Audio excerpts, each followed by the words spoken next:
አሜሪካና ኢራን ጦርነት ለማቆም መስማማታቸው ተነገረም። በዚህም የሆርሙዝ ሰርጥ የፊታችን አርብ ዕለት ይከፈታል፣ ኢራንም ገደቦቿ ይነሱላታል ተብሏል። በስፋት እናየዋለን። የኢትዮጵያ ባህር ትራንስፖርትና ሎጂስቲክስ ድርጅት ከ40 ዓመት በኋላ የነዳጅ ምርቶች ግዢን በድጋሚ መጀመሩ ተሰምቷል። ጤና ይስጥልን፣ ኢትዮ ፍሮንቶች ነን። አብራችሁን ስትቆዩ እነዚህን ጉዳዮች በስፋትና በጥልቀት በመረጃና ትንታኔ ትሰማላችሁ። እስከዛው ቻናላችንን ሰብስክራይብ፣ ላይክ እና ሼር እያደረጋችሁ አብራችሁን ቆዩ። ይህ ታላቅ ስምምነት ለቀጠናው ሰላምና ደህንነትን ያመጣል። በርካታ ፕሬዝዳንቶች ከኢራን ጋር ሰላምን ሊያወርዱ ጥረው ነበር፣ ነገር ግን አልተሳካላቸውም። የቀጠናው መሪዎች ለመጀመሪያ ጊዜ እውነተኛ ሰላምን ለማግኘት የሚያግዛቸውን ፕሬዝዳንት አግኝተዋል። የሆርሙዝ ወሽመጥ ሲከፈት ነዳጅ ለዓለም በሁሉም አቅጣጫ መዘዋወር ይጀምራል። ይህም የፊታችን አርብ ይሆናል። አርብ ድረስ የሚቆየውም በሆርሙዝ ወሽመጥ ውስጥ የተቀበሩትን ቦምቦች ለማጽዳት ነው። ይህን ያሉት የአሜሪካው ፕሬዝዳንት ዶናልድ ትራምፕ ትሩዝ ሶሻል በተባለ የማህበራዊ ድረገጻቸው ላይ ነው። ከ106 ቀናት በላይ ያስቆጠረው አሜሪካና እስራኤል ከኢራን ጋር ያደረጉት ጦርነት የሚቋጭበት ስምምነት መደረሱም ሌሊቱን ተሰምቷል። እስራኤል ባለቀ ሰዓት በሊባኖስና በጋዛ ላይ ዘመቻዎችን ማካሄዷ ሌሊቱን ለተቀጠረው የሰላም ስምምነት እንቅፋት ይሆናል የሚል ስጋት የነበረ ቢሆንም ለዓለም በእጅጉ በዚህ ሰዓት ያስፈልግ የነበረው የኢራንና የአሜሪካ የሰላም ስምምነት ተሰምቷል። የሰላም ስምምነቱ ከልብ የሚፈጸም ከሆነ ከየካቲት 21 ቀን 2018 ዓ.ም ጀምሮ የዓለምን ኢኮኖሚ ያቃወሱ ነገሮች ይፈታሉ ማለት ነው።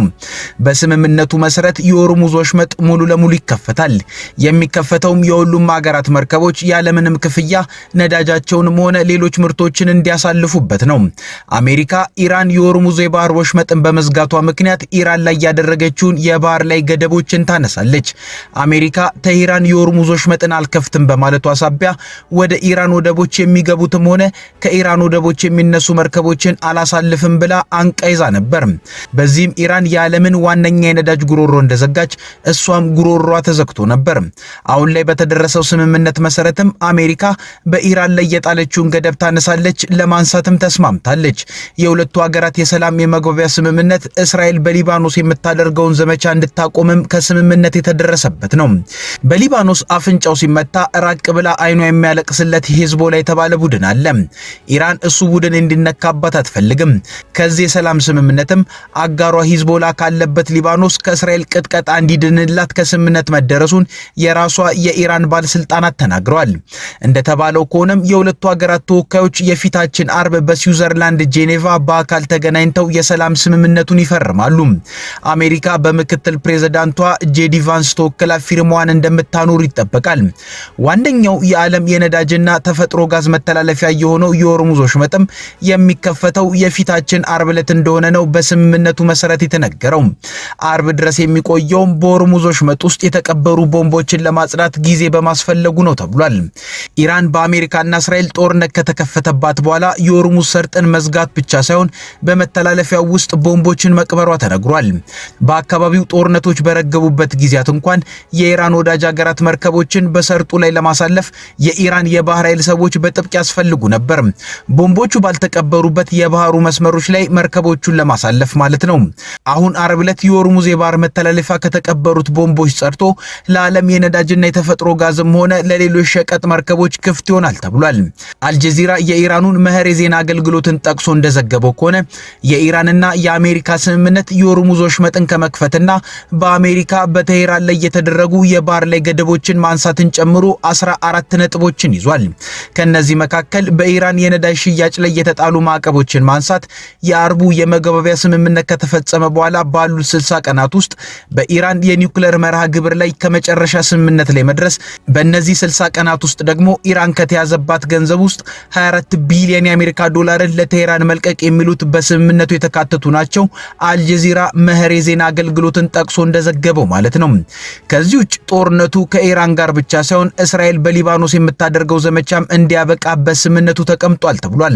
ሲያልፍም ግን አሜሪካ የጦር ኃይሏን ከኢራን ዙሪያ እንድታነሳም አርብ የሚፈረመው የመግባቢያ ስምምነት ደንግጓል የሚለው ነገር በኢራኑ የመህር ዜና አገልግሎት ዘገባ ላይ ይገኛል። ይህ ጉዳይ አሜሪካ በነ የተባበሩት አረብ ኤሚሬት አይነት የኢራን ጎረቤት ሀገራት ያሏትን ወታደራዊ ቀጠናዎችን ዘግታ ትወጣለች ለማለት ይሁን አይሁን ግን ግልጽ አይደለም። ይህን ማድረግ ለአሜሪካም ሆነ ለነ የተባበሩት አረብ ኤሚሬት፣ ኳታርና ኩዌት አይነት የኢራን ጎረቤት ሀገራት ከባድ ይመስላል። የአሜሪካ ወታደራዊ ቀጠና በእነዚህ ሀገራት መኖሩ የዓለምን የነዳጅ ገበያ ስሪት አሁን ያለበትን ገጽታ ያስያዘ ነው። ከበርካታ አስርተ ዓመታት ጀምሮ ባለ ስምምነት መሰረት የኢራን ጎረቤት የሆኑት እነዚህ የገልፍ ሀገራት ነዳጃቸውን በአሜሪካ ዶላር ብቻ እንዲሸጡ ስምምነት አለ። የፔትሮ ዶላር ስርዓት የሚባለውም ይሄ ነው። እነዚህ ሀገራት በዚህ የነዳጅ ዶላር በብዛት በአሜሪካ የአክሲዮንና የግምጃ ቤት ሰነድ ላይ በመሳተፍ ለዋሽንግተን ኢኮኖሚ ቀላል የማይባል አስተዋጽኦ ያደርጋሉ። የአሜሪካ ዶላር በዓለም ላይ ጠንክሮ እንዲወጣ ካደረጉ ጉዳዮች ውስጥ አንዱ ይሄው ነው። አሜሪካ በምላሹ ደግሞ እነዚህን ሀገራት እንደ ኢራን ካሉ ስጋት ፈጣሪ ሀገራት ትጠብቃቸዋለች። ለዛም ነው የጦር ሰፈሮቿ በብዛት በእነዚህ ሀገራት የሰፈረው። ከኢራን ጋር ተደረሰ የተባለው ስምምነት አሜሪካ የጦር ኃይሏን የምታወጣው ከነዚህ ሀገራት ከሆነ ብዙ ውስብስብ ነገሮችን የሚያስከትል ይመስላል። እርግጥ አሜሪካና የገልፍ ሀገራት በተስማሙት መሰረት እነ የተባበሩት አረብ ኤሚሬት፣ ኳታርና ኩዌትን የመሳሰሉ ሀገራት ከኢራን ድብደባ በዋሽንግተን ከለላ መዳን አልቻሉም። ከየካቲት ጀምሮ በነበረው ጦርነት በኢራን ክፉኛ ድብደባ ሲደርስባቸው አሜሪካ አላስጣለቻቸውም። ቢሆንም ግን ፔትሮ ዶላርን የሚያስጥለው ስምምነት አሁን ላይ ውድቅ የሚሆን አይመስልም። የሆነ ሆኖ ግን አልጀዚራ በኢራኑ የመህር ዜና አገልግሎት ላይ የወጣው ይህ መረጃን በራሴ አላረጋገጥኩትም ብሏል። በሌላ በኩል ግን ኢራን በ60 ቀኑ ስምምነት ላይ በኒውክሌር መርሃ ግብሯ ላይ የቀረቡላትን ማለትም የኒውክሌር ጦር መሳሪያን በፍጹም እንዳትይዝ፣ የተብላለውንም እንድታስወግድ እንዲሁም የሚሳኤል መርሃ ግብሯን እንድትመጥን የሚቀርቡላትን ውሎች የማትቀበል ከሆነ አሜሪካ ወታደራዊ ዘመቻዋን በኢራን ላይ እንደምትቀጥል ስታለች። ፓኪስታንና ኳታር በዋነኝነት በአደራዳሪነት የሰሩት ስራ በኢራንና አሜሪካ መካከል አሁን የተሰማውን መልካም ዜና ለዓለም አምጥቷል።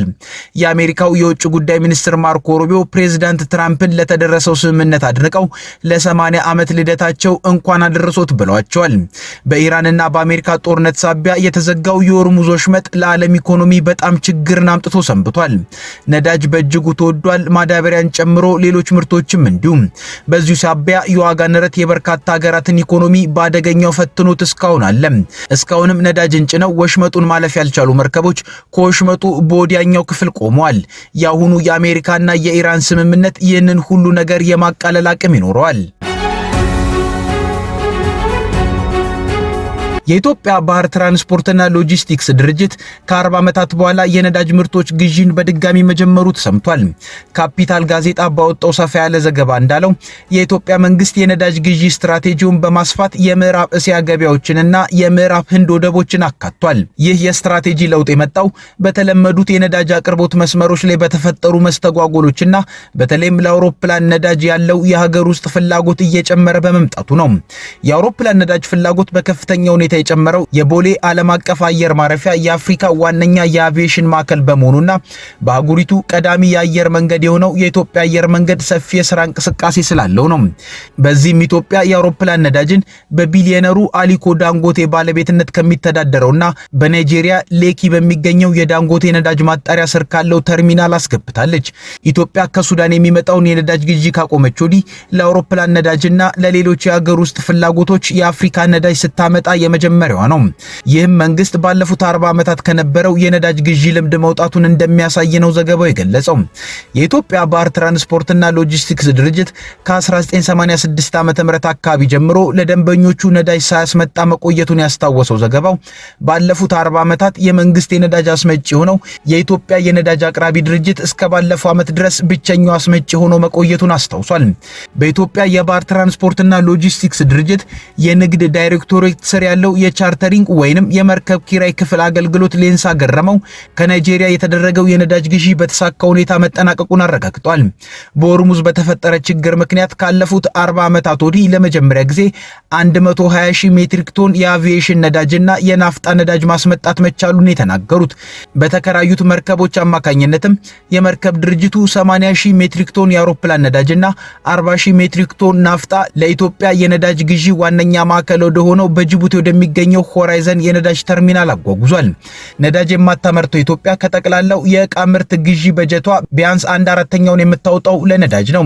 ለ2024 እና 2025 የበጀት ዓመት የነዳጅ ግዢ 3.7 ቢሊዮን የአሜሪካን ዶላር ይገመታል ተብሎ የነበረ ሲሆን ከ3 ሳምንት ባነሰ ጊዜ ውስጥ በሚጠናቀቀው አሁን ባለው የበጀት ዓመት መጨረሻ ላይ በ8.9 በመቶ ያድጋል ተብሎ ይጠበቃል። በሆርሙዝ ሰርጥ ላይ ያለው ቀጣይነት ያለው ሁኔታ የግዢ ወጪን የበለጠ ከፍ እንደሚያደርገው ተተንብዮአል። ባለፈው ሳምንት የበጀት ንግግራቸው ለፓርላማ ያቀረቡት የገንዘብ ሚኒስትሩ አህመድ ሺዴ እንዳሉት ማዕከላዊ ባንክ በሚቀጥለው በጀት ዓመት የነዳጅ ግዢ እስከ 6 ቢሊዮን ዶላር ሊደርስ እንደሚችል ይጠበቃል። ማዕከላዊ ባንኩ በሚቀጥለው በጀት ዓመት ለነዳጅ ግዢ የሚያወጣው ገንዘብ 6 ቢሊዮን ዶላር ሊደርስ እንደሚችል ይጠበቃል ብለዋል። ይህ ጭማሪ በዋናነት በክልላዊ ግጭት ምክንያት ከተፈጠረው የዋጋ ንረት ጋር የተያያዘ ነው። አቶ አህመድ ሐምሌ ለሚጀምረው አዲሱ የበጀት ዓመት ለኢትዮጵያ የነዳጅ አቅራቢ ድርጅት የቀረበ የካፒታል ማደጊያ በጀትንም ይፋ አድርገዋል። እስከ ባለፈው ዓመት ድረስ የነዳጅ አቅራቢ ድርጅት የዚህ ስትራቴጂካዊ ምርት ብቸኛ አስመጪ ነበር። ሚኒስትሩ እንዳሉት ይህ 116.4 ቢሊዮን ብር የሚገመተው የቀረበ ካፒታል በዓመት ውስጥ ከመደበኛ በጀት ውስጥ ከማዕከላዊ መንግስት ካዝና የሚለቀቅ ይሆናል። በተመሳሳይ ሁኔታ መንግስት የነዳጅ ግዢ ዘርፉን ክፍት በማድረግ የግል አካላት እንዲሳተፉም ፈቅዷል። ከሳምንት በፊት የኢትዮጵያ ብሔራዊ ባንክ የቀጥታ የውጭ ባለሀብቶች፣ የዲፕሎማቲክ ማህበረሰብና ዓለም አቀፍ መንግስታዊ ያልሆኑ ድርጅቶች የራሳቸውን የውጭ ምንዛሪ በመጠቀም ነዳጅ እንዲያስገቡ የሚፈቅድ መመሪያን አውጥቷል። ይህ እርምጃ ለነዳጅ ግዢ የሚመደበውን የውጭ ምንዛሪ ለመቀነስና ከነዳጅ ድጎማ ተጠቃሚ መሆን የሌለባቸውን አካላት ለማግለል ያለመ ነው። መንግስት ቀደም ሲል የነበረው የነዳጅ ድጎማ መካተት የሌለባቸውን ወገኖች ጭምር ይሸፍን እንደነበር አምኗል። በሐምሌ 2004 በጀመረው የ4 ዓመቱ ማክሮ ኢኮኖሚ ማሻሻያ ፕሮግራም መሰረት የነዳጅ ዘርፉ ለትርፍ ምንጭ እንዲሆን ለመንግስት የግብር ገቢ ያስገኛልም ተብሎ ይጠበቃል። በዚህም ምክንያት ድጎማው የተወሰኑ ማህበረሰቦች ላይ ብቻ እንዲያነጣጠር ተደርጎ ተሻሽሏል። ሆኖም ባለሙያዎች እንደሚናገሩት ባለፈው ታህሳስ ወር እንዲጣሉ ታቅደው የነበሩት የኤክሳይስ እና የተጨማሪ እሴት ታክሶች ሙሉ በሙሉ ስራ ላይ አልዋሉም። ምንም እንኳን መንግስት መጀመሪያ ላይ ለ2025 እና ለ2026 በጀት ዓመት 100 ቢሊዮን ብር የነዳጅ ድጎማ ለማድረግ አቅዶ የነበረ ቢሆንም የንግድና ቀጠና የትስስር ሚኒስትሩ ካሳሁን ጎፌ በመጋቢት ወር መጨረሻ ላይ በማህበራዊ ድረገጻቸው ላይ ባሰፈሩ ጽሑፍ በዚህ ዓመት የተደረገው ትክክለኛው ድጎማ 272 ቢሊዮን ብር እንደነበር አስታውቋል። ለሚመጣው በጀት ዓመት መንግስት ለዘርፉ 20 ቢሊዮን ብር ድጎማ ያቀረበ ሲሆን ይህም ካለፈው ዓመት አሃዝ ጋር ሲነጻጸር ከፍተኛ ቅናሽ ያሳየ በመሆኑ ድጎማውን ደረጃ በደረጃ ለመቀነስ የታቀደውን እቅድ ያንጸባርቃል። ከኢትዮ ፍሮንት የዛሬ ጉዳዮቻችን እነዚህ ነበሩ። አብራችሁን ስለቆያችሁ እናመሰግናለን። ቻናላችንን ሰብስክራይብ አድርጉልን። መልካም ጊዜ